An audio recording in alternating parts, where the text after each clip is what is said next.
कैसा रहा आपका अमेरिका का ये टूर? और दूसरा ये है कि इसमें मैं एक चीज़ ये देख रहा था कि जहाँ पर आपको बॉडी बनाना होती है वहाँ पर साथ साथ ये जो आप भाग भाग के पोज कर रहे थे वो भी बड़ा मैटर करता है। तो इसके लिए भी कोई अलग से ट्रेनिंग होती है? जी बिल्कुल, इसकी प्रैक्टिस हम करते हैं। ये पोजिंग राउंड होता है, पोजिंग म्यूजिक राउंड होता है। अगर इसमें आप एंटरटेन कराते हैं पब्लिक को तो उसके प्लस पॉइंट होते हैं। अच्छा। तो उसमें पब्लिक एंटरटेन होना ज़रूरी है। अगर आप सीधे सीधे खड़े होकर एक ही जगह पे पोज करते रहेंगे, कुछ एक्शंस नहीं दिखाएंगे, कुछ फन नहीं कराएंगे, एंटरटेन नहीं होगी पब्लिक, जो जजेस हैं वो मुस्कुराने चाहिए, जजेस के ऊपर स्माइल होनी चाहिए। हर फेजेस में आपने जो है वो दूसरों से मैं सब पे वर्किंग इसलिए कर गया था, मेरा 8 साल का इंटरनेशनल स्टेज एक्सपीरियंस है डिफरेंट फेडरेशंस के साथ। तो मुझे इन चीज़ों का आइडिया था। जो नए लड़के होते हैं उनको इन चीज़ों का आइडिया नहीं होता। मैं अपनी पोजिंग राउंड की सीडी भी लेके गया था, वो हैरान थे कि इसको सारी चीज़ें कैसे पता है। अच्छा, अब है इस मुकाबले के बारे में बताइए कि कौन कौन सी कैटेगरीज थी जिनमें आपने शिरकत की और किसमें आप जीते? जब मैं वहाँ पहुँचा तो उनका रूल था कि आप 2 कैटेगरी से ज़्यादा इसमें पार्टिसिपेट नहीं कर सकते। अच्छा। तो उन्होंने मुझे ऑप्शन दिया कि आप बॉडी बिल्डिंग और क्लासिक फिजिक खेल रहे हैं, तो मैन फिजिक खेल रहे हैं। तो मैंने क्लासिक और बॉडी बिल्डिंग खेलनी थी, लेकिन एक हमारे पाकिस्तान का एक और पंजाब साइड का लड़का था, उसकी खातिर मैंने क्लासिक फिजिक छोड़ दी कि मुझे पता था मैं वो खेलूँगा तो वो भी जीत जाऊँगा। तो वो छोड़ के मैं मैन फिजिक और उसमें आ गया। मेरी फिजिक ऐसी है हर कैटेगरी में एडजस्ट हो जाती है, क्योंकि मैं टॉल हूँ, लंबा हूँ, जिसकी वजह से हर जगह सेट हो जाता हूँ और तैयारी ऐसी करता हूँ कि हर जगह मैं विन कर जाऊँ। तो बहरहाल वहाँ जब 2 कैटेगरीज में मैंने पार्ट लिया, लेकिन जो ट्रैवलिंग थी ना उसने बड़ा डिस्टर्ब किया। कुछ रूट्स चेंज हुए एयरलाइंस के और फिर 27 आवर्स की फ़्लाइट 67 आवर्स में कन्वर्ट हुई। लेथार्जिक कर देती है, जेट वो लैग कर सॉल्ट लोड हो गया बॉडी में, कार्ब लोड हो गया, डाइट ख़राब हो गई, ब्लॉटिंग हो गई, सूज गया मैं। फिर मेरे पास सिर्फ 4 दिन थे कि मैं अपने आप को सेट कर सकूं। उन 4 दिनों में मैंने अपनी तमाम 8 साल की एक्सपर्टीज़ को इस्तेमाल किया। अच्छा। जो मैंने सीखी थी और जो मैंने कुछ पढ़ा है इस फील्ड में, उसको अप्लाई किया। अल्लाह ताला ने मुझे रिजल्ट दिया और फिर कौम की दुआएं चल रही थी, पीछे लोगों को मुझसे बड़ी उम्मीदें थी, क्योंकि मैं हिस्ट्री सेट कर चुका था।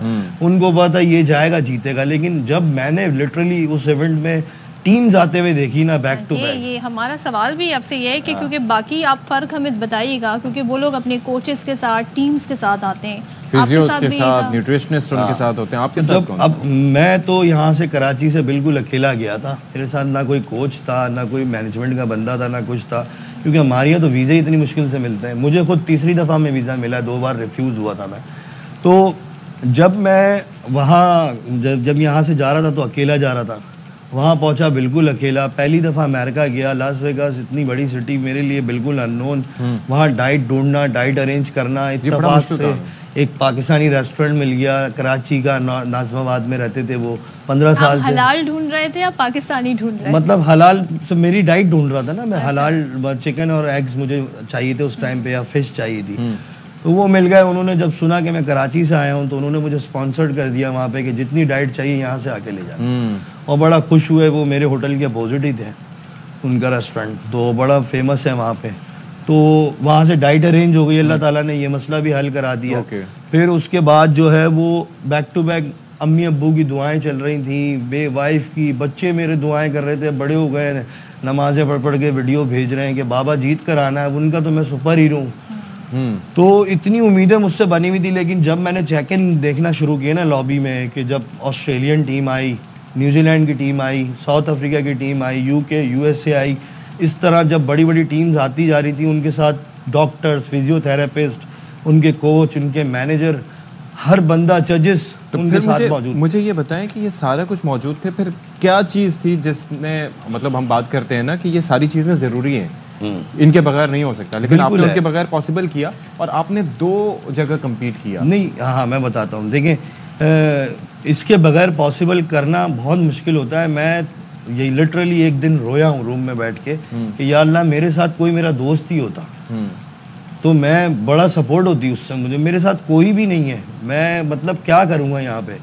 तो फिर मेरी अम्मी का मुझे फ़ोन आया, मैंने अम्मी को बताया कि मैं बहुत घबरा रहा हूँ, टीम्स देखिए मैं थोड़ा सा डर गया हूँ पहली दफ़ा। ज़ाहिर है। तो अम्मी ने मुझे बोला कि बेटा वो भी आम इंसान है, आप भी आम इंसान हो, मैंने कहा अम्मी मैं अकेला हूँ, वो सबके साथ है। तो अम्मी ने कहा तुम अकेले नहीं, तुम्हारे साथ अल्लाह है, तुम अल्लाह से नफिल पढ़ो और दुआ करो कि तुम आप मेरे साथ है, मैंने आपके साथ कंप्लीट तो एट द एंड आपने करना है। साइकोलॉजिस्ट का किरदार भी अदा करती हैं। तो अब्बू ने भी मुझे फिर कॉल करके बड़ा समझाया, वाइफ ने भी बड़ा मोटिवेट किया, सबको लगा हुआ था कि बस मैं जीतूँ।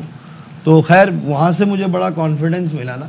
फिर मैंने नमाज़ पढ़ी, नफिल पढ़े, फजर अदा करी, उसके बाद मैं निकला और बस मैं लग गया अपने वर्कआउट में। उसके बाद मतलब उनका जो, जब मैं वहाँ परफॉर्म करने गया तो मेरी पहली कैटेगरी थी मैन फिजिक, सेकंड थी बॉडी बिल्डिंग। अच्छा। तो मैन फिजिक में जब मैं क्लास में गया तो 20 लड़के खड़े हुए थे, उसमें मेरी फाइट थी, उसमें मैं गोल्ड मेडल जीत गया। ओके, मैन फिजिक में गोल्ड मेडल जीत गया। ठीक है। उसमें मैंने डांस, पोजिंग, म्यूजिक राउंड भी खेला है और नॉर्मल राउंड भी खेले हैं। ठीक है। इनकी पोजिंग भी थोड़ी डिफरेंट होती है, इसमें मॉडल वॉक भी कराते हैं। ओके। तो वो भी करी, उसमें भी मैं पास हो गया। तो उसके बाद फिर सेकंड राउंड आया प्रो कार्ड का। प्रो कार्ड में 21 एथलीट्स आ गए, उसमें भी मैं जीत गया। अच्छा, इसमें शॉट्स भी मैं देख रहा हूँ थोड़े से मुनासिब हैं निस्बतन, हाँ, compare to the other ones. हाँ बिल्कुल। अभी वो ओलंपिया वगैरह में जो होते हैं। हाँ बिल्कुल, प्रोफेशनल लीग्स जो है, देखिए ना आप, ये कोई मामूली मुकाबला नहीं, बहुत टफ टाइम है। अच्छा, दूसरा कौन सा था? 2.5 घंटा मैंने ये करके गोल्ड और प्रो कार्ड जीता है। फिर क्या हुआ, फिर मुझे मेरी, जब मैं बॉडी बिल्डिंग के लिए तैयार होने लगा, कॉस्ट्यूम चेंज करने लगा, तो बैक स्टेज पे मेरा नाम काटने लगे। तो मैंने कहा क्यों, मैं तो ये खेलूंगा। तो कहने लगे आप प्रो कार्ड जीत चुके हैं मैन फिजिक का, इस ईयर में आप से प्रो लीग खेल सकते हैं, वो भी मैन फिजिक की जो अब शुरू होने वाली है इस एमेचर के बाद। तो आप प्रो लीग में हमने आपका नाम डाल दें। तो मैंने कहा वो उसमें क्या होगा, कह रहे उसमें 5 साल पुराना प्रो भी खेल रहा है, 4 साल पुराना भी खेल रहा है, 2 साल पुराना भी खेल रहा है, उसमें खेलेंगे। मैंने कहा हाँ खेलूंगा, डाल देना हम, अब तो मैंने खेलना ही है।